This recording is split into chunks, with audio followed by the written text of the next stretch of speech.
They laughed in my face when I said I wasn't okay with it. My parents stood there, smiling proudly at my brother and his wife, announcing in front of the whole family that my duplex would be their new home. Everyone clapped like it was a gift from them, like I didn't even exist. My brother smirked, whispering, "Finally, something useful came out of you." And my parents? They didn't defend me. They didn't even ask me. They just decided, before I continue, make sure you hit that like button, subscribe, and share this story. Because trust me, you won't believe how this turns around. I sat there, my hands shaking, but my face calm. They thought I was weak, that I'd stay silent like always. For years, they had treated me like the backup child, the one who didn't matter. I swallowed my pride, pretending to go along, because none of them knew the truth. None of them knew what I had been building in silence, the doors I had unlocked while they were too busy mocking me. My brother's wife leaned closer, smiling with fake sweetness. "We'll redecorate the place once we move in." "Hope you don't mind." I looked straight into her eyes, forcing a small smile. "Don't worry," I said softly. "You'll be moving in sooner than you think." She thought I was agreeing. She thought she had already won. But what she didn't know was that I had been preparing for this moment for years. And this time, I wasn't the one being controlled. The very next morning, my brother and his wife showed up at the duplex with boxes, acting like the place was already theirs. My mother walked behind them, giving orders. "This room will be perfect for the kids.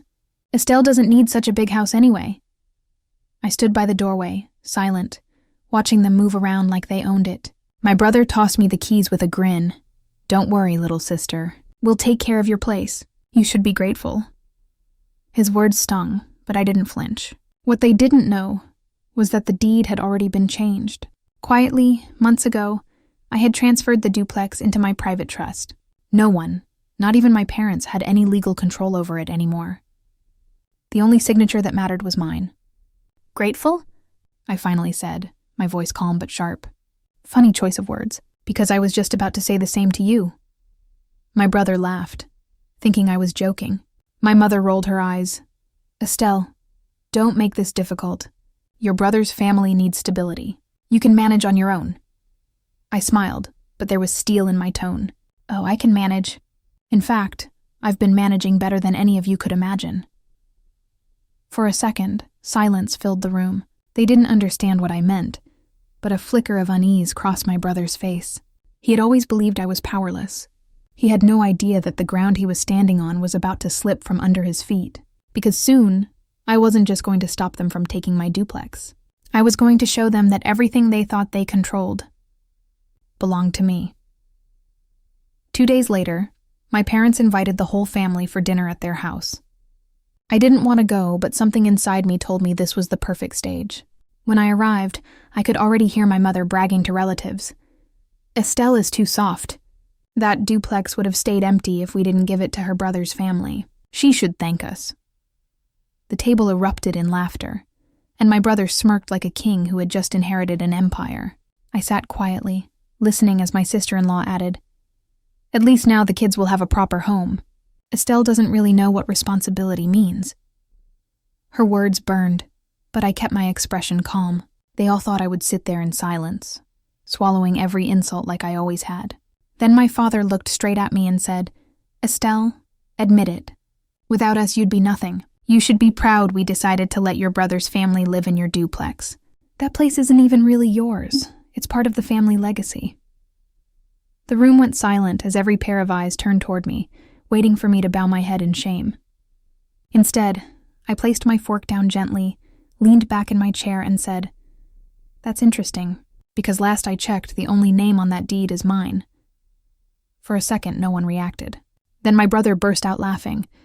"Stop pretending, Estelle. Everyone knows you can't handle something like that." My mother waved her hand. "She's bluffing. Don't listen." But I wasn't bluffing. I had the papers, the proof, and a truth so sharp it would slice through their arrogance like glass. What they didn't realize was that tonight was only the beginning, and the shock waiting for them would be far bigger than just the duplex. I reached into my bag and slowly pulled out a sleek black folder. The laughter at the table quieted, curiosity flickering in their eyes. I placed the folder on the table with a calm smile, but inside my heart was racing.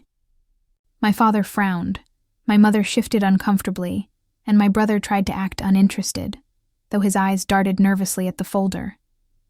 I opened it and slid out the deed papers.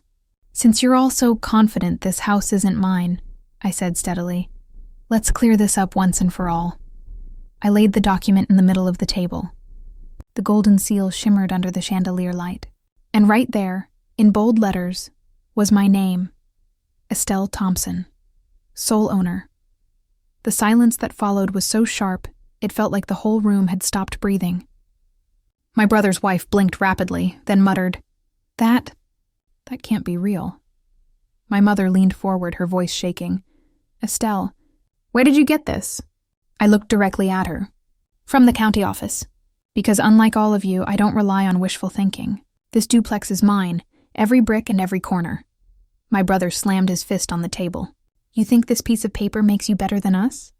We're family! You're supposed to sacrifice for us." I met his glare with calm steel. Funny, because for years I sacrificed everything, my dreams, my time, my happiness, just to keep this family together. But you know what? That ends tonight.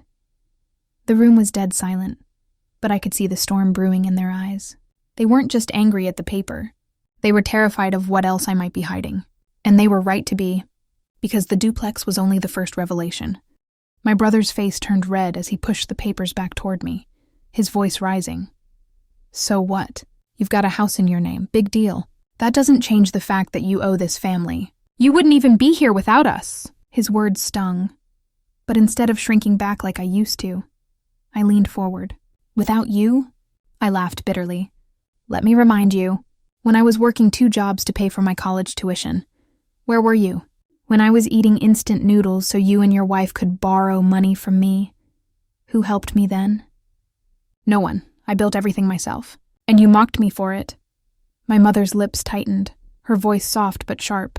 "Estelle, don't exaggerate. Families help each other. Your brother just needs a little support. Is that so hard?" I stood, my hands trembling, not from fear, but from the power I finally felt in taking control.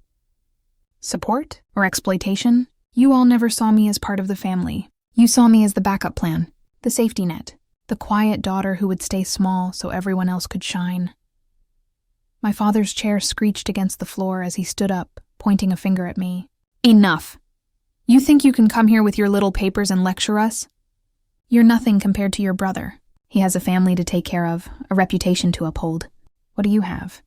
I smiled, and this time it wasn't bitter. It was the kind of smile that comes from knowing the storm is about to turn in your favor. "What do I have? Everything you never imagined. While you were too busy looking down on me, I was building something none of you ever thought possible. You think this duplex is all I own?" The room went quiet again, the tension thick. My brother's wife whispered, "What are you talking about?" I let the silence stretch before I answered, my voice low but firm. "You'll find out soon enough. And when you do, don't say I didn't warn you." Their eyes darted between one another, uneasy. For the first time, they weren't laughing. They were worried, suspicious, and deep down, scared. Because they knew, if I had the duplex in my name, I could be hiding something far bigger. The silence shattered when I pulled out one last folder and placed it on the table. "This isn't just about the duplex," I said calmly. "I own 3 more properties, my own company, and I'm wealthier than all of you combined. The only reason you never knew is because I didn't need your validation." My brother's jaw dropped. My father's hand froze mid-air, and my mother's eyes filled with disbelief. I took a deep breath, my voice steady. "From today, no one lives in my duplex rent-free. Not my brother, not his family. You mocked me for years, but now you answer to me." I turned and walked out, leaving them in stunned silence. For the first time, I wasn't the quiet daughter. I was the one in control.